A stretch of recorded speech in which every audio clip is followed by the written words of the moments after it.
Subscribe now and press the bell icon. Never miss an update.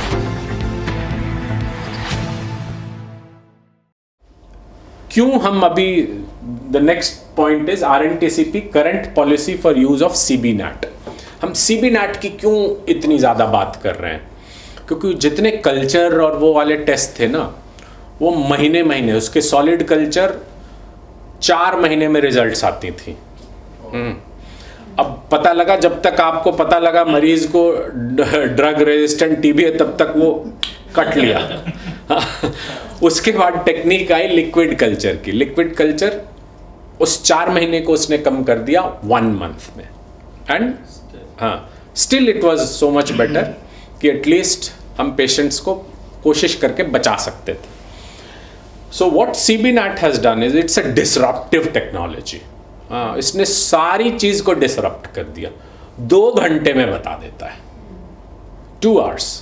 It just tells TB है, TB अगर है तो basic drug resistant pattern क्या है उसका। अब अगर आपको पता लग गया कि वो ड्रग रेजिस्टेंट पैटर्न है, अब उसे स्टार्ट करना है ड्रग रेजिस्टेंट पे, तो आप उसे ड्रग रेजिस्टेंट TB पे शुरू कर दो और उसी में दूसरी कार्ट्रिज लगा करके एक्सटेंसिवली ड्रग रेजिस्टेंट है या नहीं वो भी आप उस वक्त चेक कर सकते हो। हम क्यों CBNAT कम यूज कर रहे हैं? क्यों नहीं हम जैसे वो DMC है, हर DMC पे दे दें CBNAT की machine? CBNAT machine is expensive. Where do we use this CBNAT? We prioritize CBNAT to detect TB amongst presumptive TB cases, जो नॉन पल्मोनरी वाले थे। हमने देखा था ना उस वाली लिस्ट में, एक इधर में थी पल्मोनरी वाली, दूसरे साइड में प्रिजम्पटिव। वो प्रिजम्पटिव TB के लिए हम CBNAT को प्रायोरिटाइज करते हैं। All the people who are living with HIV/AIDS, जितने भी रेफरल्स होंगे ART सेंटर से, HIV/AIDS से, everybody goes on CBNAT। Paediatric cases, जितने बच्चे हैं, because we don't want to lose out on children, so all of them go on CBNAT। और extra pulmonary, वो जितने सैंपल कहीं नोड हैं, कहीं बोन से निकाला, कहीं ये किया, वो सारे CBNAT पे आएंगे। क्योंकि माइक्रोस्कोपी में ये सब हमें पकड़ पाना मुश्किल हो जाता है। वो जो स्मीयर माइक्रोस्कोपी जो DMC में होती है, उसमें हम इनमें नहीं पकड़ पाते, इसलिए हम उसे प्रायोरिटाइज करते हैं CBNAT पे। So this is the current policy of use of CBNAT। बहुत तरह की चीज़ें होती हैं। स्मीयर माइक्रोस्कोपी है, चेस्ट एक्सरे है, CBNAT है। उसमें सैंपल कलेक्ट करनी होगी। सैंपल कलेक्ट करेंगे तभी तो हम इन सब टेस्ट्स को कर सकते हैं। अगर सैंपल ही नहीं कलेक्ट होगा तो कैसे होगा? And TB programme has a very structured system of sample collection. जैसे हमने बताया 3 PHC में 1 PHC इज DMC, तो इसका ये नहीं मतलब है कि वो दूसरे में अगर कोई मरीज आएगा तो उसे कहें भाई वहाँ चला जा 10 किलोमीटर दूर। मरीज तो कख नहीं जाने वाला, हो कहीं नहीं जाएगा, वो अपने घर के पास वाला है, उसी पे जाएगा, वो कहीं और नहीं जाएगा। So the system is in place कि उसका सैंपल वो वहीं पे देगा and sample will be transported to the lab.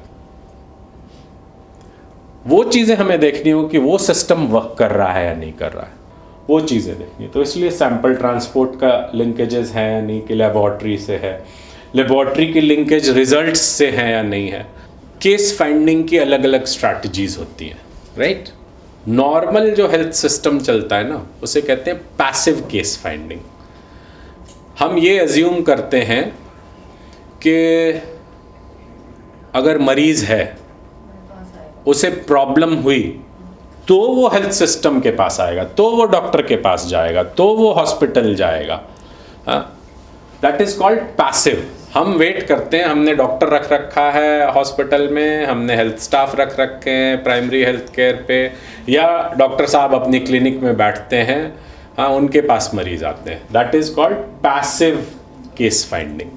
Passively वो आ रहा है सिस्टम में, जो भी आ रहा है हम सबको टेस्ट कर रहे हैं और हमारे पास नंबर बढ़ रहे हैं। बट सिर्फ पैसिव केस फाइंडिंग से हमें नंबर्स नहीं मिलेंगे। TB बहुत ज़्यादा लोगों में, तो उसमें हम करते हैं इंटेंसिफाइड, कि हम उसमें थोड़े सीरियसली ध्यान रखते हैं। जितने HIV केयर सेटिंग्स हैं, हाँ, HIV की ART सेंटर है, HIV की टारगेटेड इंटरवेंशन साइट्स हैं, HIV की ICTCs हैं. ICTC is a centre, integrated counselling and testing centres, जहाँ पे HIV की काउंसलिंग और टेस्टिंग होती है, वो हेल्थ फैसिलिटीज़ में है. TI is a targeted intervention facility जो NGO बेस्ड है, जो हाई रिस्क पॉपुलेशन ग्रुप्स होते हैं, जैसे female sex workers, MSM population groups, TI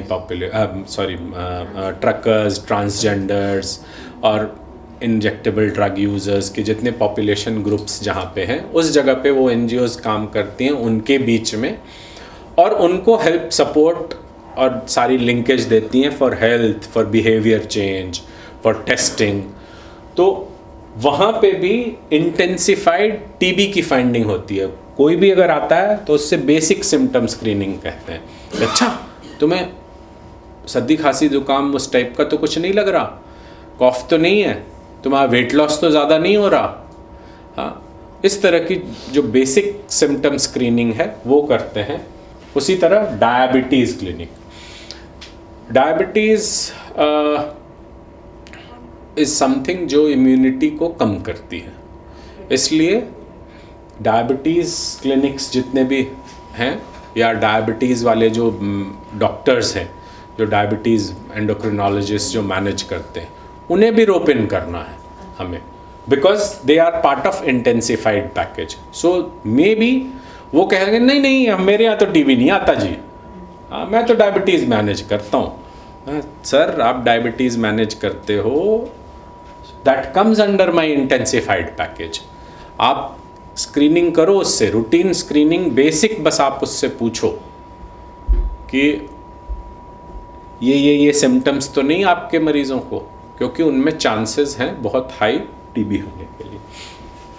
फिर वैसे जहाँ कम न्यूट्रिशन है, जिस पॉपुलेशन ग्रुप में, ट्राइबल ग्रुप्स में, जहाँ लेट्स से बहुत डिफ़िकल्ट एरिया है, खाने पीने की कमी है, वो सब तो उन सब में इंटेंसिफाइड हम पैकेज करते हैं. फिर एक एक्टिव सिस्टम है. एक्टिव मतलब हम जाके ढूंढते हैं, हम जाके ढूंढते हैं यहाँ मरीज है या नहीं है. सो दैट इज एक्टिव.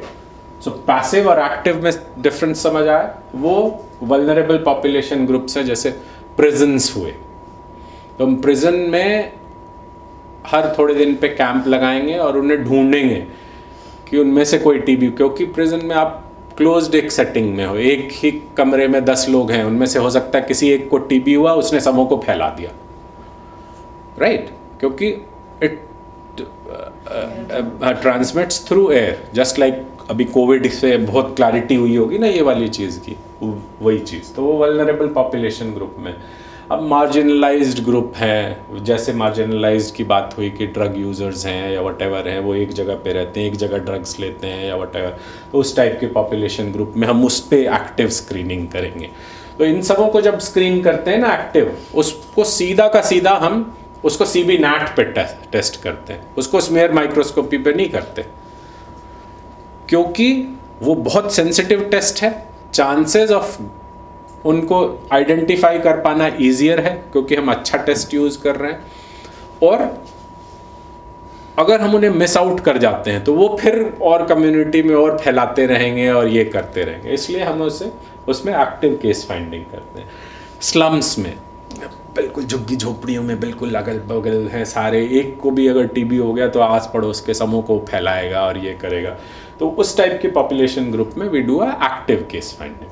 ये डिफरेंट तरह की फोटोग्राफ्स इसलिए की हैं कि आपको पता चले कि कौन सी. ये है माइक्रोस्कोप, एवरीबडी नोज. सो जो स्मीयर माइक्रोस्कोपी होती है वो इस टाइप के ही माइक्रोस्कोप पे टेस्ट पे, लैब में ऐसा माइक्रोस्कोप होगा, 2 ऐसे दूरबीन सी लगी होगी, ऐसे करके वो देखेगा. नीचे यहाँ पे स्लाइड लगाता है, स्लाइड में देखता है कि TB का बैक्टीरिया है या नहीं है. सो दिस इज ये एक्सरे, सबों को पता ही है, that's a easy thing. This is that gene expert, right, जिसे हम CB NAT बात कर रहे हैं. ऐसी मशीन होती है. और ये जो है, दिस इज द कार्ट्रिज. और उसी का ये this is a international technology which is US based company, Cepheid company है, वो बनाती है। और सिमिलरली एक इंडियन कंपनी ने, बैंगलोर बेस्ड कंपनी है मोलबायो, जो बना रही है गोवा में। This is TrueNAT. This is a fast follower of this was the original product. उसका ये we call them as a fast follower, somebody who followed really fast and they have come out with a technology which is this. क्योंकि ये Indian है, इसमें Indian दिमाग लगा है, उन्होंने इंडियन सिस्टम के हिसाब से बनाया। इसको चाहिए 28 डिग्री टेम्परेचर, सो एसी में चाहिए। बहुत इलेक्ट्रिक सेंसिटिव है, थोड़ा सा भी वोल्टेज ऊपर नीचे हुआ 4 के 4 कार्ट्रिज गए, तो $40 तो साफ। ये है, it runs on a battery, आप पावर पे भी लगा सकते हो। It runs on a battery, 2 run वो बैटरी पे इस पे दे सकता है, तो आप इसको लेकर भी कहीं जा सकते हो एक्टिव केस फाइंडिंग के लिए। ये इतनी मतलब थोड़ी सी सिंपली इसमें ये है, जैसे ये एक ही साथ बताएगा टीबी है या नहीं है, या ड्रग रेजिस्टेंट है या नहीं है, 2 घंटे में बताता है। ये दो स्टेप में इसके रन होते हैं। फर्स्ट रन में इट सेज टीबी है या नहीं है। सेकेंड रन में अगर जिसमें टीबी है उसमें ड्रग रेजिस्टेंट पैटर्न है या नहीं है। So this is a Indian version which is called TrueNAT.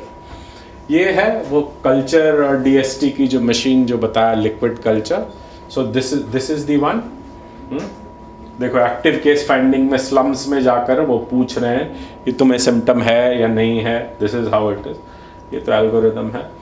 Mobile medical units में वैसे ही जीन एक्सपर्ट या TrueNAT लेकर के चले जाते हैं और वो वहाँ पे स्क्रीनिंग करते हैं, या इवन एक्सरेज भी के साथ में भी जाते हैं। तो those are different and that is the private sector engagement which has to be focused, right. हाँ, so if we come on the treatment services, TB की ट्रीटमेंट, जैसे अभी हमने पहले भी बात किया, अब डेली रेजिमेन है। So patients are given a daily dose of treatment, क्योंकि जिस वक्त उसकी स्मीयर माइक्रोस्कोपी पॉजिटिव आ जाती है, हम उसको फिर CBNAT पे ले जाते हैं, just to know drug susceptibility tested guided treatment, कि जो उसका स्पेसिफिक ट्रीटमेंट है वो चीज़ उसे मिलना चाहिए। इसीलिए now we do a DST guided treatment. Treatment regimen जो है वो शॉर्टर हो गई है। पहले 24 से 28 महीने तक की ड्रग रेजिस्टेंट पैटर्न की होती थी, अब 9 से 12 महीने की ट्रीटमेंट उसमें आ गई है। हाँ, और new drugs is what has resulted in reducing the treatment for drug resistant TB, DRTB के लिए, MDR, XDR के लिए न्यू ड्रग्स यूज़ होती हैं। इसलिए, और नॉन इंजेक्टेबल्स, पहले इंजेक्टेबल होती थी, 6 से 9 महीने तक उन्हें इंजेक्शंस लगते थे, and it was very painful and huge side effects. लोग कान उनके ख़राब हो जाते थे, सुनना बंद हो जाता था, all those kind of, this was a side effect. But आपको लाइफ बचानी है उसकी, तो वो चीज़ें भी सोचनी है। यू हैव टू वे कौन सा सही है, मुझे जान बचानी है या उसका कान बचाना है। तो ऑब्वियसली आप पहले जान के लिए करोगे, चाहे कान ख़राब भी हो जाए, आप कम से कम हियरिंग एड लगा सकते हो। बंदा ख़त्म हो गया तो ख़त्म हो गया। तो इसलिए now newer drugs have come. Patient centric care. अब एडहेरेंस की भी जब बात होती है, पहले बताया कि एक हेल्थ वर्कर अल्टरनेट डे जा कर के दवाइयाँ देता था, अब डेली रेजिमेन हो गई हैं। तो डेली रेजिमेन को हम बहुत सारे IT एनेबल्ड सपोर्ट है, कि ये भी है कि पेशेंट ने जब अपना दवा निकाला, एक कोई मोबाइल नंबर है, उस पर उसने मिस कॉल दिया, जो ही उसने निकाला उसने मिस कॉल दिया, तो क्लियर हो गया कि उसने दवा खा लिया है। So a health worker does not need to go. अब उसका वो नहीं बजा, तब हेल्थ वर्कर उसके पास जाएगा कि अरे तुमने तो आज दवा खाई ही नहीं, मेरी तो घंटी बजी नहीं। तो we are using different kind of IT enabled adherence. ऐसे भी एडहेरेंस टूल्स हैं कि आपने वो दवा की स्ट्रिप से दवा निकाली और ऑटोमेटिक SMS चला गया। Those kind of adherence mechanisms are also there. We don't have it in India, but there are mechanisms which are like that. Now single window delivery of care. How single window? कि भाई उस patient को अपने primary health centre से कहीं और जाने की ज़रूरत नहीं है, उसका सैंपल वहाँ से जा रहा है जहाँ पे भी लैब हो, उसकी लैब ज़्यादा डिफ़िकल्ट केस है, उसको NRL तक भी जाना है, लेट से वो कौन सा बीकानेर में कहीं पे बैठा हुआ है और उसके सैंपल कुछ डिफ़िकल्ट है या व्हाटएवर है, it has to go all the way to TRC in Chennai, the sample will go, the patient does not have to go. That is what is the system. So it's a single window ये, and comorbidity management. भाई आपके पास आपको TB हुआ है, we do a HIV screening for all TB patients. So just in case you might have, so you will be roped into the system there. If you have TB, you will get a blood sugar test done, just in case to know कि हो सकता है diabetes हो साथ में, इस कारण से उसकी इम्यूनिटी कम हो गई हो, इसलिए उसे टीबी हुआ हो. सो जस्ट इन केस अगर हमें पता चल गया तो हम उसे भेज देंगे कि भैया तुम्हें तो शुगर है यार, इसलिए तुम्हें टीबी हो गई, तुम शुगर का भी ट्रीटमेंट साथ में लो, तभी तुम जल्दी क्योर होगे, और वो लाइफ लॉन्ग है, मैं तो 6 महीने में तुम्हें यहाँ से क्लियर ऑफ कर दूंगा. तो कोमॉर्बिडिटी मैनेजमेंट भी आ गई है उसमें. And reducing out of pocket expenditure.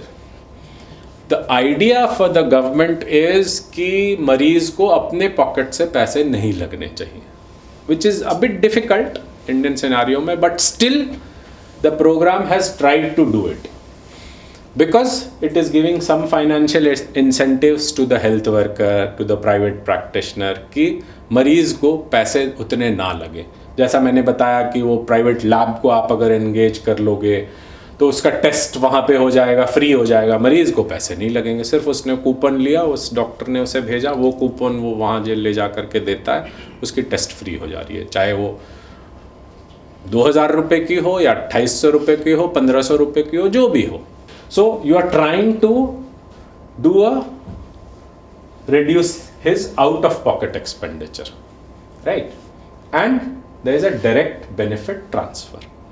Direct benefit transfer क्या? 500 रुपये हर महीने जब आप ट्रीटमेंट ले रहे हो तो आपके अकाउंट में सीधे जा रहे हैं, so that you get money to at least have some more nutritious food. So this is how the treatment service looks like. Next please. Treatment of TB, इतने ड्रग्स पे नहीं जाए. This is how a blister, जो TB का treatment मरीज का normal first line treatment है, वो ऐसा ही दिखता है, हाँ, इस तरीके का. So it's a FDC, fix dose of treatment, ठीक है, बिकॉज ये जो दवाइयाँ हैं, it has all these 4 medicines in 1 tablet.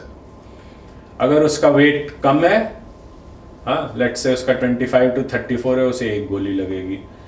उस 35 to 49 है, उसको दो गोलियां खानी होंगी हर रोज. वो है तो उसे 3 खानी होगी, उससे ज़्यादा है तो उसे 4 खानी होगी. So it is just weight band based, but सारी 4 की 4 दवाइयाँ हर एक गोलियों में है, जो फिक्स डोज है. So you don't have to worry कि भाई अरे यार ये मरीज़ का ये वाली दवाई रह गई, वो नहीं मिल रही, इसकी सप्लाई नहीं आई. All those things over, because all the drugs are there. अगर नॉर्मली जो ट्रीटमेंट करते हैं, जैसे 6 महीने की ट्रीटमेंट करते हैं, उसमें 2 पार्ट में उसको डिवाइड करते हैं. एक इंटेंसिव फेज जो लाल रंग से दिख रहा है, और 4 months ऑफ कंटिन्यूएशन फेज. जब इंटेंसिव फेज होता है तो 4 दवाइयाँ देते हैं उसे, उसी टैबलेट में है, एक ही टैबलेट में सारी हैं. वो वेट के हिसाब से आपका डोज बढ़ता जाएगा, 2 गोलियाँ, 3 गोलियाँ, 4 गोलियाँ, वैसे करके. But it has all the 4. जब 2 महीने उसके ओवर हो गए, आप उसकी एक फिर से स्पुटम की टेस्ट करते हैं, बलगम की जांच करते हैं. वो नेगेटिव अगर आ गई तो फिर 4 महीने आप उसे दूसरा देते हैं. वो भी वैसे ही FDC आती है, लेकिन उसमें 3 ही दवाइयाँ हैं, क्योंकि एक जो दवाई है पैराजिनामेट, उसकी ज़रूरत नहीं है। उसके बाद ज़रूरत जब नहीं है तो हम उसे ओवरलोड नहीं करेंगे एडिशनल दवा से, क्योंकि अगर एडिशनल दवा देंगे तो उसके साइड इफ़ेक्ट्स भी होते हैं, राइट। तो इसलिए 6 months of treatment, 2 months of HRZE and 4 months of HRE, वो वही जो मैंने 2, 3, 4, 5 बताए थे वो हैं।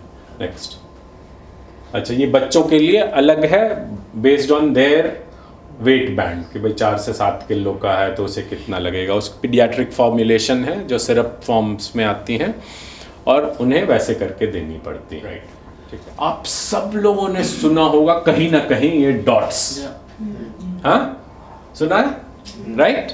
What is dots? Directly observe treatment short course, that is dots.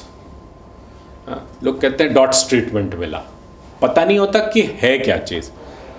Y directly observe? Because a health worker observes you take the treatment, so that is why it is directly observed treatment, right. Short course because they have tried to reduce the course of treatment. पहले TB की 12-12 महीने तक दवाइयाँ चलती थी, उसे कम करके 6 महीने कर दिया। So that is what is dots.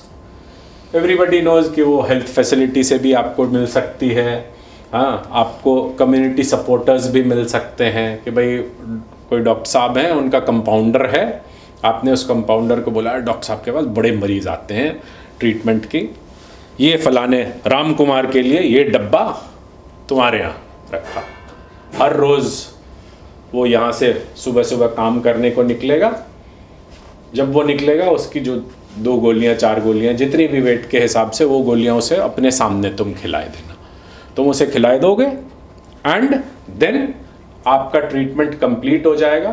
तो उसने जो तुमने हेल्प किया, सपोर्ट किया, उसके लिए लेट सपोज 500 रुपये या 1500 रुपये हम तुम्हें अपनी तरफ से सरकार देगी। So that is a community treatment supporter. Community treatment supporter पनवाड़ी भी हो सकता है, और पनवाड़ी कहता है कि वो यहीं रहता है, हर रोज़ मेरे यहाँ सामने से गुजरता है, he is willing and the patient is willing, दोनों पार्टी विलिंग है, तो वो दवाई का डब्बा उसके पास रहेगा। जब हेल्थ वर्कर 15 रोज़ में या महीने में कभी जाएगा, उसे बोला भाई दिया नहीं दिया, दवाइयाँ तो तेरी सारी यहाँ पड़ी हुई हैं, तूने रिस्पॉन्सिबिलिटी ली थी, तो that ways he will check. Health worker को सबके नहीं पॉसिबल है सबों के पास जाना। So community treatment supporter is a very good approach, because how it helps is आपकी जो रिस्पॉन्सिबिलिटी है आपने किसी और पे दी। ऐसा नहीं है कि सारी रिस्पॉन्सिबिलिटी मैं खुद अपने ऊपर ही ले लूँ कि मैं सब काम मैं ही करूँगा, मैं नहीं कर सकता, it is not possible. This community based जो ट्रीटमेंट सपोर्टर है it does. Now something has also come as a family duty, family directly observed treatment, कि let's suppose बच्चा है, बच्चे की माँ से ज़्यादा ना कोई उसके लिए नहीं सोच सकता, कोई नहीं सोच सकता, nobody. So you make the mother responsible for the child to be given the treatment, which was never earlier done. So that is kind of family duty. अब let's suppose एक बूढ़े ये हैं, वो नहीं मूव कर सकते, आप उसी की फैमिली से जो उनका केयर करता हो सकता है उनकी बहू हो सकता है बेटी हो, या हो सकता है बेटा हो, जो भी हो, whosoever, आप उसे डेजिग्नेट कर दो कि भाई मैं तुम्हें रिस्पॉन्सिबिलिटी देता हूँ और तुमसे पूछूंगा। ये नहीं है कि मैं नहीं पूछने वाला, अपनी जो मैं सुपरवाइजरी राउंड लगाऊंगा उसमें मैं पूछूंगा, बट एटलीस्ट मैंने अपनी रिस्पॉन्सिबिलिटी तो कम कर ली ना। अदरवाइज उस हेल्थ वर्कर को सारे मरीज के पास जाना होगा हर रोज़ दवा देने के लिए। So that is also there. And then जैसे बात हुई कि ICT बेस्ड ट्रीटमेंट एडहेरेंस, जैसे मैंने बताया वो टेलीफोन नंबर पे आपने मिस कॉल दिया, that is a 99 dot. There is a pill box कि आप उसे पिल बॉक्स दो, आज की दवा ख़त्म हो गई, मंडे है, आज की दवा खाई या नहीं खाई, आप उसको मंडे टू संडे तक पूरा सेट कर दिया। सो यू नो कि उसने मंडे को खाया नहीं, ट्यूसडे को नहीं खाया या खा लिया या वटेवर, एक रोज़ मिस, वो भी देखेगा अरे यार मैं तो आज सुबह मिस आउट कर गया, नहीं अभी ले लेता हूँ। आपने उसे समझा देना है कि भाई अच्छा अगर भूल गए हो तो जिस भी वक्त याद आया उस वक्त ले लो। तो that's kind of pill box. Self reporting वाले भी इश्यूज हैं कि आप हर रोज़ अपने हेल्थ वर्कर को फ़ोन करके बोल रहे हो हाँ जी मैंने ले लिया, ठीक है, आप अगर हर रोज़, तो वो भी सेल्फ रिपोर्टिंग। SMS से, so they are different kind of ways. और एक है pill counting also. Pill counting is a method which is used by the HIV programme. HIV programme 1 महीने की एंटी रेट्रोवायरल ट्रीटमेंट की डिब्बी देता है मरीजों को अपने, और जब वो 1 महीने बाद वापस आते हैं तो वो कहता है वो डिब्बी लेकर आओ। हाँ, और उसके बाद उसमें गिनते हैं, अरे तुम्हें तो हर रोज 1 खानी थी, सुबह 1 शाम, 60 गोलियां थी, 6 तो अभी और दिख रही हैं इसके अंदर, तुमने 3 रोज मिस किया, क्यों? So pill counting is also a method which is used for adherence. Subscribe now and press the bell icon. Never miss an update.